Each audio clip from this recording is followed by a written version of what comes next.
I'm going to explain how to use Anki like a pro. I have dyslexia, which is a learning difficulty, but I knew I always wanted to learn stuff deeply, and it was very difficult for me to even understand things, let alone sit down and know what to do. Realized I had to actually understand and learn how to learn, and that's when I came across a lot of medical students explain how to use Anki, and I used it to get what I wanted, and I got 3 A stars in my A levels, and it completely transformed my life because I learned the ability to focus deeply on something, memorize stuff, but also, more importantly, understand. This video is a consolidation of how to make quality flashcards quickly so you can get onto the reviewing section, which I'm going to go over specific tips on how to review flashcards effectively and efficiently to make it as active as possible. And then third is the consolidation of all of these steps to create a second brain. And why I think that's important is because it builds this understanding, like each pixel on a picture on a screen. And when you collectively understand and learn and memorize all of the pixels, you get this beautiful image that you can watch, and it becomes real and beautiful. So the first chapter of this video is about how to make good quality flashcards quickly. I like to make more macro style flashcards. I combine like 4 flashcards into one, so I've got a big concept with one flashcard, but you need to see what works for you. You can start off by making micro flashcards, which is like definitions and advantages and cons and stuff, separate flashcards, and then combining them when you've actually understood it into one. But I like to straight away, before the lesson, before the lecture, by asking questions and making them for key core concepts within the lecture slides. The problem with uni is you have like 50-page lecture slides, and if you make 3 flashcards per lecture slide, you've got a lot of flashcards to review at the end of it, and it reduces the number of flashcards to deal with if you make bigger macro flashcards, and it forces you to think about the networks between the informations within the lecture slide and build relationships. I've got 2 methods of making flashcards which will help you reduce time. The first one is the screenshot method, which is my favorite method. You just screenshot the front of the lecture slide or your textbook, the key concept, and then just screenshot all the back of like that concept into the back of the flashcard. And I normally ask ChatGPT to just help me out. How I like to do it is I like to just go through and make the flashcards really quickly in 5 minutes by using Owl OCR, where you can just screenshot text off like image. And so I've got it's Command D to capture the image, then I've got Command V to paste, obviously, then Command E is to actually create the flashcard, and you can change that by using the custom keyboard shortcuts add-on. The most important part about this step is that on the back of the flashcard, you don't want to have too much detail. I went through the trap of putting so much information from ChatGPT onto the back of the flashcard, and it makes it a very overwhelming process. So how you can do this is by using like abbreviations for like difference, so like diff, what, do like W dot and stuff like that. And there's a list on the screen of abbreviations you can use. Or you can use emojis to replace things like time, money, just things to help you memorize it so you don't have to read it and you can kind of like understand the concept without words.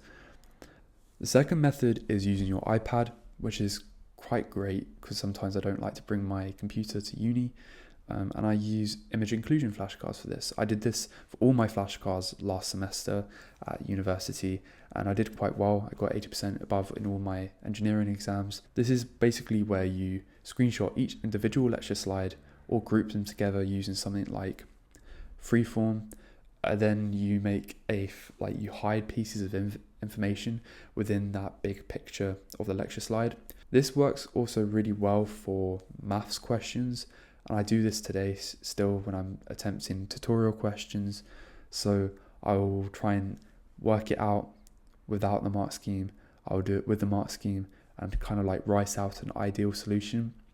Then I will highlight that working out, screenshot it into Anki by using image inclusion, and hide the key pieces of like formulas and stuff that I need to memorize before the end of the exams.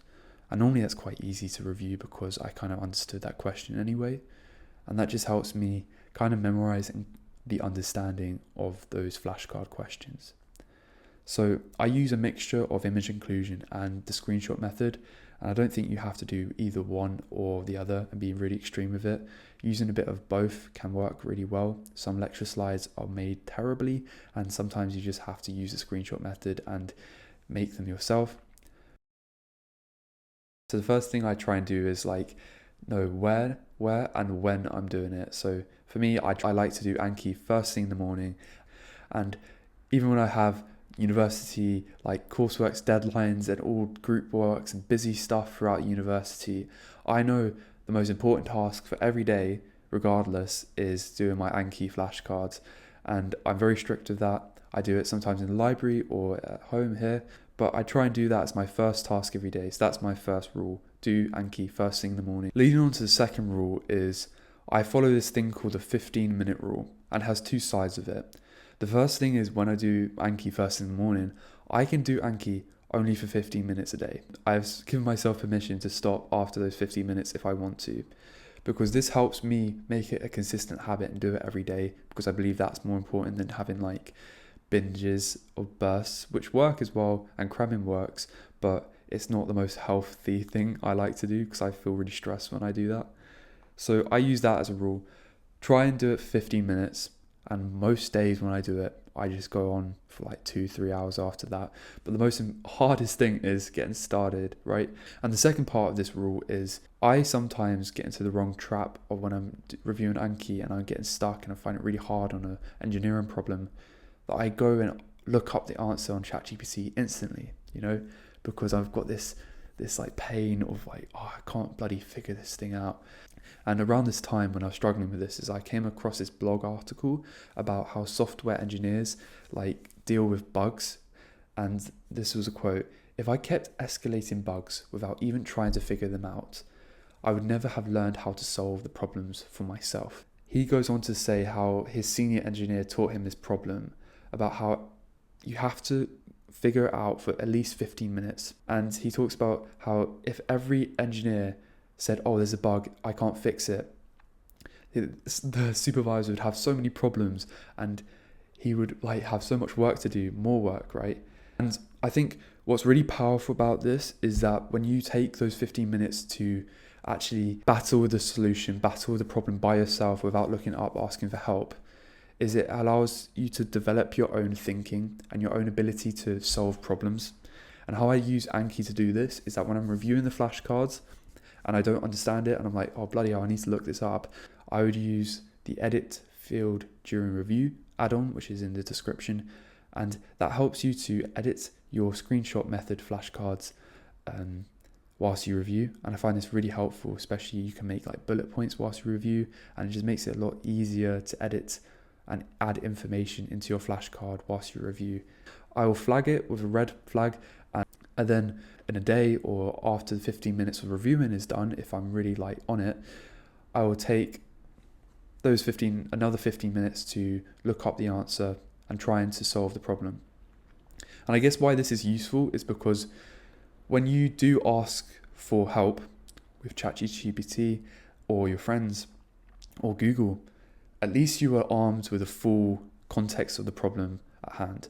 Because I find that the hardest thing with a problem is that you don't know the questions to ask. You're not asking the right questions. And when you actually break down a problem to its essential things and you actually spend 15 minutes on it, you can normally figure it out. And I have to say 80% of times I figure it out and I don't need to look it up. And I think I almost look at Safari, Google, ChatGPT now as an extension for my brain, because I almost look things up before actually thinking about it. And this really helps me make sure that I am actually taking the time to develop my own ability to think.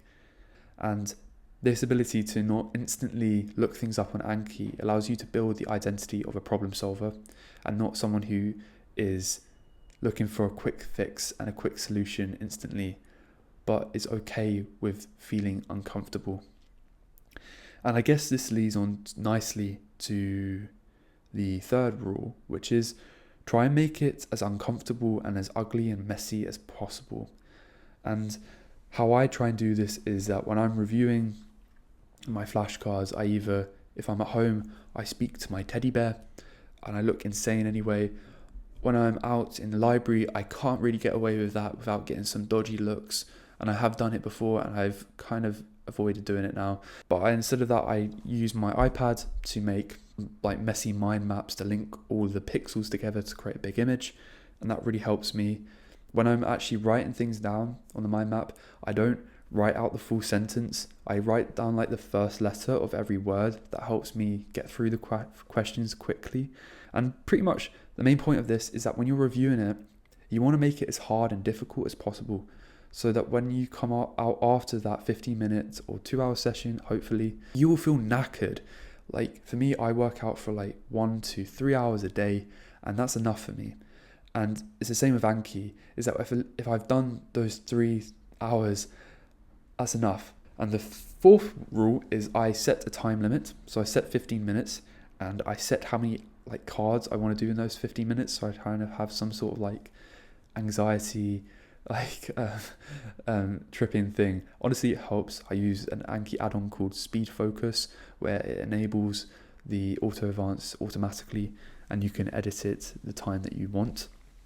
You can even have a buzzer to make you hurry up, but that just helps me to stop falling asleep whilst reviewing my Anki flashcards, and it will just get them wrong for me, and then I can press enter to get them right if I wanted to. Because for me, for example, when I played rugby, is that we would have a time limit, right, to win. And I like to look at that when I'm studying and make a time limit to win. And I like to compete with myself, nobody else.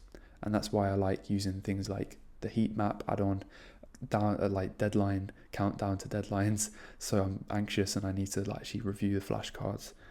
And that's what helps me with reviewing the flashcards. Final part of this video is creating an iterative process and building a second brain.